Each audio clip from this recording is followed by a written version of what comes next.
the Mario! Swing your arms from side to side. Come on, it's time to go. Do the Mario. Take one step and then again. Let's do the Mario all together now. Come on now, just like that. Hey everybody, Mc.Moody here. And I don't think I need to explain to you guys who Mario is. I mean, it's freaking Mario. Everybody knows his character. Even your grandma, she will know who Mario is. So, like many of you guys, I absolutely love this franchise. And I want to cover as many games as possible for this channel. But today, I want to start out at the very beginning. I want to start out with the original Super Mario Bros. For the NES. Well, I mean, I'll be using the Switch Online version for this review, but still. So yeah, let's have a look. I think most of us are quite familiar with the history of Mario. How he was named after Nintendo's landlord in America, Mario Segel, and how he was created by industry legend Shigeru Miyamoto as the protagonist for the new arcade game. Initially they wanted to use Popeye the Sailor, but they could not reserve the rights for this. So, the player character became Mario. Or, it was just called Jumpman for the first game actually. He got the name Mario after this. The villain became Donkey Kong, and the lady that would need to be rescued was named... Lady. Wow. Well, she'll be called Pauline later on. And yeah, this is the famous Donkey Kong arcade game. It's really simple. Just make your way to the lady at the top of the screen, all while climbing ladders, avoiding barrels, and picking up the occasional hammer. It can still be a fun game though. But also definitely a product of its time, I would say. The next game was called Mario Bros.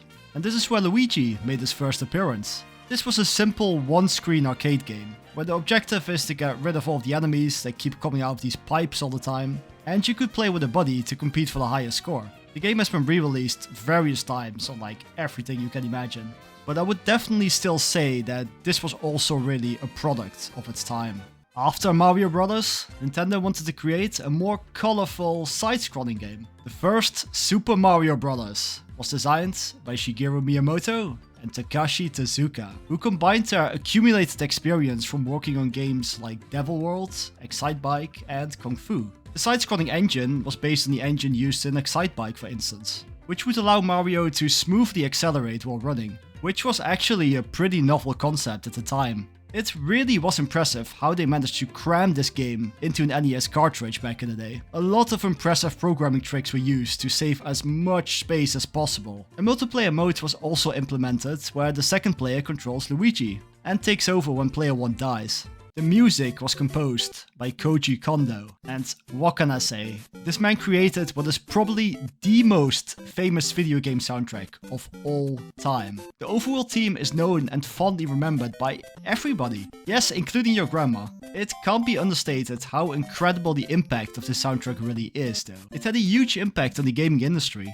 Back in the day, the purpose of video game music was just to be as present as possible and draw attention to the game, which was absolutely critical if you wanted to draw people to your arcade cabinet. But Koji Kondo's work was a major factor in the movement to use music to enhance the gameplay experience, to create music that's fitting for the level that you're playing in currently, and to create tension or convey a particular emotion at certain moments. And it's amazing that the soundtrack still holds up so well today. The only song I can't stand is the Fortress level music though. Am I the only one in this? Yeah, it created tension, but it's just painful to listen to, right? The gameplay is incredibly simple, but very fun nonetheless. You have a D-pad, a run button, and a jump button. And you move to the right to make your way to the flagpole at the end of the level. The game doesn't allow you to go back to the left though, which can be a bit annoying if you miss something. But jumping is really what makes Mario special. The height and reach of his jump depend heavily on his current momentum, but he can basically jump 5 times his own height. Ah, I see.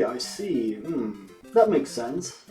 According to this book, that's bullshit. But I have to say, jumping does feel quite stiff sometimes in this game. And it's hard to go back to when you're used to the physics in newer Mario titles, because you just have so much more mid-air control in those games. Levels in this game have plenty of enemies to jump on and coins to obtain from hitting these question mark blocks. Coins are good for getting extra lives and increasing your score. which is basically a completely useless future. No reward to gain from it or anything like that.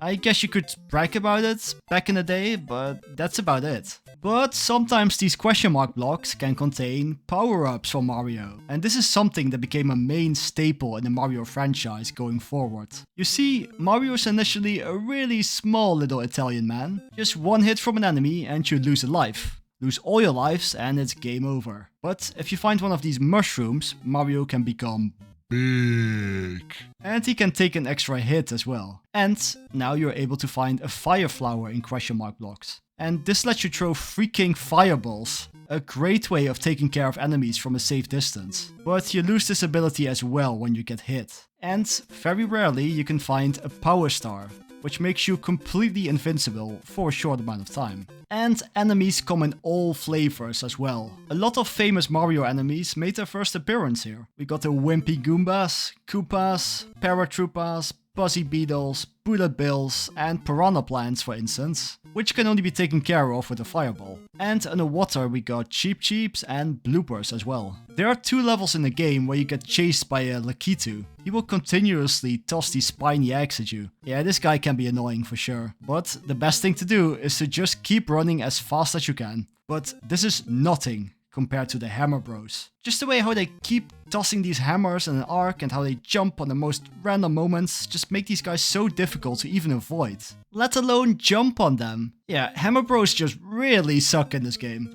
But still, that's a pretty good variety of enemies for a first game like this, I have to say. And the level teams are not super diverse, but I mean, we got our standard overworld levels. Some levels take place at night, or with snowy trees for instance in the background. And some levels just take place underground. And some on high mountaintop, some on huge mushrooms. And then there are also 2 of these bridge levels where these Cheep Cheeps keep jumping all over the place, which can be really hard to avoid sometimes. And yeah, there are underwater levels as well. But every world ends with a fortress level, which are usually just filled with lava and all of these rotating fire bars. And at the end, you'll be confronted by King Bowser himself. All you need to do here is just find a way to jump over Bowser and hit a bridge switch behind him, causing Bowser to fall into the lava. This is the only quote-unquote boss fight in the game, and it is the same thing 8 times in a row, with minor tweaks here and there. Like later on he will toss a whole bunch of hammers at you for instance. And if you hit him enough times using a fire flower, you can see that it's actually just a normal enemy in disguise.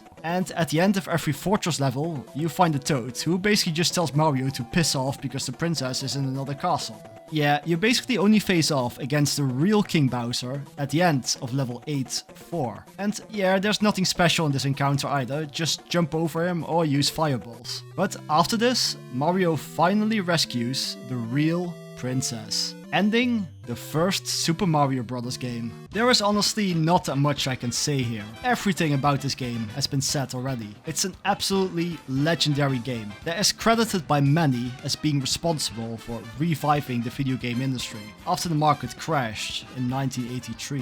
And it's also just a really solid start for the Mario series. And it introduced concepts that have painted the gaming landscape as we know it today. Future Mario games would definitely improve on these concepts to make much better experiences. But this game just really is a timeless classic. And it's still a really fun game to just pick up and play, even in today's gaming landscape. If you somehow have never played this game before, and even if you've seen absolutely everything that this game has to offer, I would say just try it out, and I think you'll be surprised how fun it actually is to play this game for yourself. Let's move on to the next game, which is Super Mario Bros. 2, of course. You know, it's a really fun one. You can play as 4 different characters and all of that.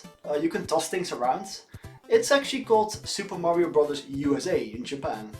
But let's just not worry about it too much why it's the case. Let's just chill, relax, and play some Super Mario Bros. Oh! Oh, not this game, not this game. I don't want to play this game, but I have to, of course. I need to include this one as well. I mean, let's have a look at Super Mario Bros. The Lost Levels.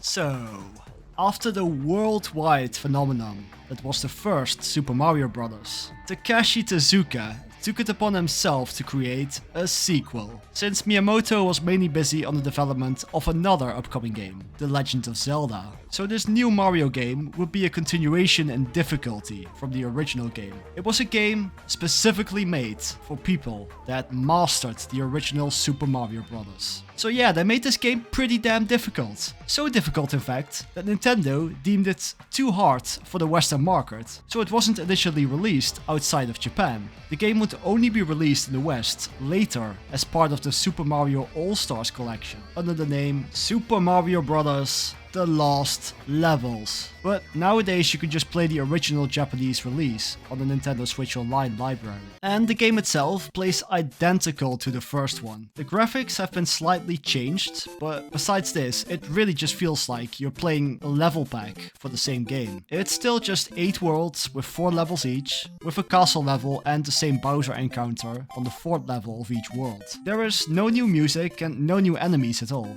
Just slight alterations, like these more aggressive red piranha plants. Well, I mean, they added a new type of mushroom, but it just freaking kills you. No, the difference is the level design. Oh my god, the freaking level design in this game. What were they thinking? This is some of the worst level design in any 2D platformer. It's just pure trial and error. And sometimes, just plain bullshit. This is not the right way to create challenge in a game. You will need to absolutely master the momentum-based jumping mechanics of this game if you even want to have a chance at beating it. There are so many awkward jumps you have to overcome here. And sometimes you have to bounce on enemies as well. And then there are moments like here in level 2-2, where it just looks like the level just gave up on you, because you can't make this jump. No, there's actually a hidden block here you have to find. And even then, it's just so awkward to reach because it's so high up. And the game does something like this a few times actually, and it's just so triggering. And then there's some strong wind as well in some levels that can completely throw off your jumping skills. This mechanic makes things so much worse and really wasn't needed. And why do these trampolines just launch you into freaking outer space? I have no idea where I'm gonna land. Maybe if we jump high enough we can escape this game and play Super Mario Galaxy, right? They are also just really stingy on power-ups as well. And whenever you find one, it's either a poison mushroom or it's just out of reach or something. Like here in level 2-4. How am I supposed to get this fire flower? There is horrible enemy placement all over the place as well. There are bloopers in the sky for some reason. And Hammer Bros are even worse. Oh no, he is coming for me. Oh no. Oh, hell no! Castle levels suck as well. Almost every one of these just has to be one of these mazes, where the level will just endlessly loop if you don't take the right path. A few levels were like this in the first game, and let's be honest, nobody liked these, they really sucked as well, and they just made it 10 times worse here. And then level 8-1 has the worst jump in the entire game, I think. You have to get a running start with this red piranha just in the way, and land on this paratrooper that's just barely on screen. And then the rest of World 8 is just a horrible slog to get through as well, with Hammer Bros everywhere, and the final level has a fake Bowser right before the real one. But after getting past the real one, Mario finds the princess, ending this horrible game. Well, at least this ending is not the same as last time. And after this, there is a World 9 as well, actually. This world is not very hard. It's just a weird psychedelic mess where you swim in the sky and stuff like that. I have no idea what's going on here. I mean, this is at least sort of unique content, right? It's actually quite a nice reward for all of your suffering, I think. I mean, what am I saying? I think I'm just getting Stockholm Syndrome or something. This game is horrible. There's still no fun to be had in this game, even in World 9. And why is Bowser just glitched in the floor right here? There are more additional levels as well. There are worlds A to D, but I just had enough, man. I just want to move on. And for some reason, they also removed the 2-player modes from the first game. But you can still play as Luigi, and he actually plays differently this time. He jumps slightly higher, but his traction is much worse than Mario. It's like you're on ice all the time. Yeah, this is basically playing the game on hard modes. I would not recommend this at all. Yeah, this game is just freaking horrible. It really is one of the worst Mario games of all time. It doesn't feel like its own game, it just feels like a horrible fan-made level pack, the first game. Please, just don't waste your time on this one. You're not missing out on anything. Just avoid this game like the plague. Alright, with that out of the way, let's move on to a better game. So, Nintendo of America decided that the Japanese sequel to Super Mario Bros. Was just too difficult for the Western market. And they were absolutely right, this game really sucks. But in all seriousness, I think they really made the right call here. Since consumer fate in the Western video game market was still on thin ice due to the recent market crash. A bad Mario game like this could have easily ended popularity of the series right there, cutting Mario off completely from the Western market. But in the US and in Europe, there was still hunger for a sequel, so something had to be done. In the end, they decided to convert the Japanese-only game Doki Doki Panic into Super Mario Bros. 2. This game was created by Shigeru Miyamoto, with music from Koji Kondo, and it was a 2D platformer not too different from Mario. The game had 4 playable characters that formed a family, and they just swapped these characters out for Mario, Luigi, Toad, and Princess Peach. Minor tweaks here and there to the graphics, sound effects, and difficulty were done, and voila! The game was ready for international release as Super Mario Bros. 2. And the game was later re-released in Japan under the name Super Mario USA. The game takes place in the land of Subcon, which is basically some kind of dream world. Mario, Luigi, Toad and the princess are asked by the inhabitants to save them from the evil King Wart. Yep, that's all the story we are going to get here. The music was once again done by Koji Kondo, and it's pretty good overall. Most themes fit right in with the rest of the Mario series. And the gameplay is pretty interesting. It's mechanically very different than Super Mario Bros., but it still strikes many of the same beats. Movement is just a lot slower in general, and jumping on enemies doesn't defeat them. You will just stand on their heads.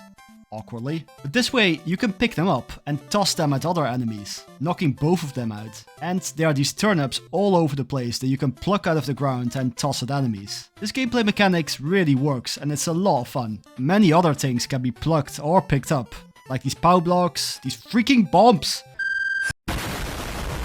These stopwatch items that just stops time for a moment, and these potions that spawn a door that takes you to this shadow world or something. And you can find coins here and extra lives sometimes. This is really random, but coins can be used for this slot machine minigame in between levels to get extra lives as well. And yeah, you can choose between 4 characters at the start of every level, and they all have unique attributes. Mario is the most balanced character, just really middle of the ground. Luigi has the highest jump of them all. Toad is the fastest, and he can pick up things faster as well, but he also has the lowest jump. And finally, Princess Peach has this amazing floating ability in midair, but she is the slowest of them all, and is slow at picking things up as well. My go-to is still Princess Peach too. An ability like this is just the best for a platformer.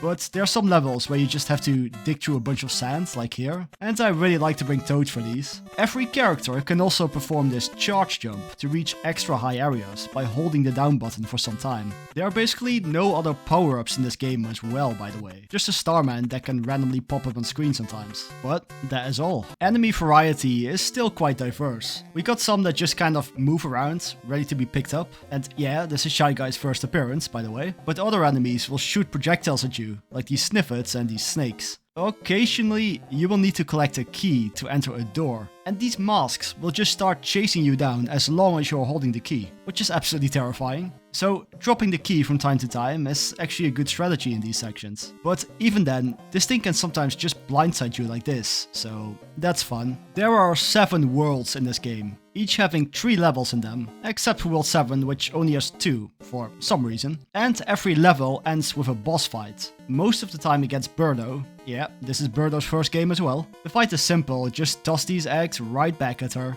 The only thing that changes between these fights is that the terrain just gets slightly more awkward to maneuver on. But every 3rd level in the world has a different boss fight. The fights are really simple and they all involve just tossing something at them, but this is just satisfying to do. Oh yeah, 3 at a time, baby. No one has ever done that! No one has ever done that in the history of Dota! But yeah, the inclusion of real boss fights is a really nice addition. But the level design itself can be quite random sometimes. You will need to do all kinds of things, like steal this bird's magic carpet to move over a white gap, or ride this enemy vehicle over some spikes, and even ride one of Birdo's eggs to travel over this gap. Wow, that's generally a weird sentence. And sometimes you just pull a freaking rocket out of the ground. But things like this do make for memorable level design. The game isn't all that hard, I would say. probably one of the easier Mario games, but the final 2 levels can be a bit frustrating because of all of this claustrophobic level design. And the final level has this bird mount that suddenly comes to life. This just catches me off guard every time when I play this game. But after that, we reach King Ward's throne room, where we just have to stuff him full of veggies. After this, we rescue these fairies, celebrate a bit, only to find out that this was all a dream. Awesome. This game is not a perfect sequel to the first Super Mario Bros, but it's still a really fun game in its own right. It's a lot better than what Japan got, that's for sure, so still definitely a game worth playing, I would say. But Super Mario Bros 2 was very good and all, and very well received by fans. Still, fans wanted to see a true sequel to the first game. Something that would take the fun momentum-based platforming mechanics and build upon it to make an even better experience. Development for the next game took around 2 whole years, and the budget was much bigger. Shigeru Miyamoto was once again in charge of the project, and Koji Kondo composed the music, and he made an absolutely amazing soundtrack this time. Every song is so fitting for the current level, and it really brings you in the right mood. The game ended up releasing a few years later in Europe and the US, because of a chip shortage at the time. But Nintendo mitigated this by using a movie named The Wizard to basically promote the game in the West. Yeah, this movie wasn't all that good, it was basically just a 90-minute commercial for this game. But movie aside, Super Mario Bros. 3 still released, with massive success worldwide. So, for the story in this game, Princess Peach dispatches the Mario Brothers to help out kings of 7 different countries in the Mushroom World. Each king is transformed into some kind of weird creature by one of the 7 Koopalings. Yeah, these guys are supposedly Bowser's kids, even though after Nintendo made Bowser Jr. they said they are not. No idea what's going on there. Regardless, the Koopalings work for Bowser and they will become a mainstay in the Mario series. And I just want to bring this up right now. There has been this idea that this entire game is basically one big stage play. Because the curtains rise before the title screen, many platforms are attached with ropes or bolts to the background, and at the end of a level, Mario runs off stage to a black backdrop. And Miyamoto basically confirmed this a few years ago. But this always bothered me so much. Does that mean that this entire adventure is just not real? It's not canon? And what about these countries and the kings within them? Is that all fake? And the Koopalings themselves, are they just paid actors or something? But they appear in multiple games, so are those game stories fake as well? What about Bowser? Is he an actor himself? These things just keep me up at night. Well, the gameplay is definitely real. It's based on the first game, but Mario controls 100 times better. Accelerating, running at max speed, swimming, jumping, and controlling Mario in midair just feels so much tighter and much more precise overall. Many say that this is the best that Mario's ever controlled. Mario can also slide down slopes and pick up and carry various things like Koopa shells and some blocks, which can be tossed at enemies. And the power-up system from the first game is back as well. And not only does the Mushroom, Fire Flower, and Starman return, there are a few brand new power-ups as well. The Super Leaf is the main one, and it's probably one of the best power-ups in Mario games period. It allows you to glide and get more airtime, making platforming so much easier. But you can also whack enemies with your tail like this, giving Mario a good tool to take care of most enemies in the game. And in addition to this, if you are running at max speed and this P-meter over here is filled up, yeah, it's called a P-meter, you can just take to the air and 3D fly around for a short amount of time. This is awesome. What a versatile power-up. The other new power-ups are a lot more rare to obtain. We got the Tanuki suit, which is just a better Super Leaf basically, because Mario can also transform in this statue, which can help to avoid enemies. The Frog suit gives Mario much more fluid swimming controls for underwater levels, but it basically really sucks on land. And the Hammer suit basically turns you into a Hammer Bro, and allows you to throw hammers in the same kind of arc. It's not the most practical to use, but you can actually defeat about everything in the game, including a lot of enemies that you wouldn't really expect. I love this power-up so much. I really wish it would return in other Mario games someday. The enemy variety received a massive upgrade as well. Every enemy returns in addition to plenty of new variations, like the flying Paragoombas for instance, and these fire-spitting piranha plants. But there are plenty of brand new ones, like the undead dry bones, boos, chain chomps, and twomps, just to name a few. All classic Mario enemies that make their first debut here. And for the first time in the series, we have a full-fledged world map. Here we can move to the next level, find hidden secrets sometimes, and maybe select a power-up from the inventory to use in that level. These power-ups can be obtained from one of the many toad houses, or by playing this memory minigame that sometimes spawns on the world map. Other items can be obtained as well, like the P-Wing, which is the raccoon suit, but also allows you to fly indefinitely for one entire level. You can also run into enemies on the world map, and you get an item for defeating them, but you usually have to fight a Hammer Bro or one of the new guys, Boomerang Bros or Fire Bros, almost like a little mini-boss of sorts. I don't think this is a very hard game, but there are some difficulty spikes from time to time for sure. Most levels are very short bursts of challenges though, which won't take up much longer than a minute or two. But this allows levels to be much more focused on specific aspects. Like some levels will focus on one specific enemy type, others on pure platforming, some will be auto-scrollers, others will be more maze-like, or take place underwater. You get the idea. Just to name some levels that really stand out, we got some of these levels where Lakitu just constantly harasses you, which can be quite hard. There are also some levels where this big ass fish can just swoop in and gobble you up at any moment. Truly terrifying. And there's also this level where a freaking angry sun is trying to kill you all the time. The sun is evil, I'm telling you, just stay inside and play video games, kids. Well, luckily, if you live in the UK, you don't have to worry about that. There's no sun in the sky anyway. Stay behind those clouds, you bastard.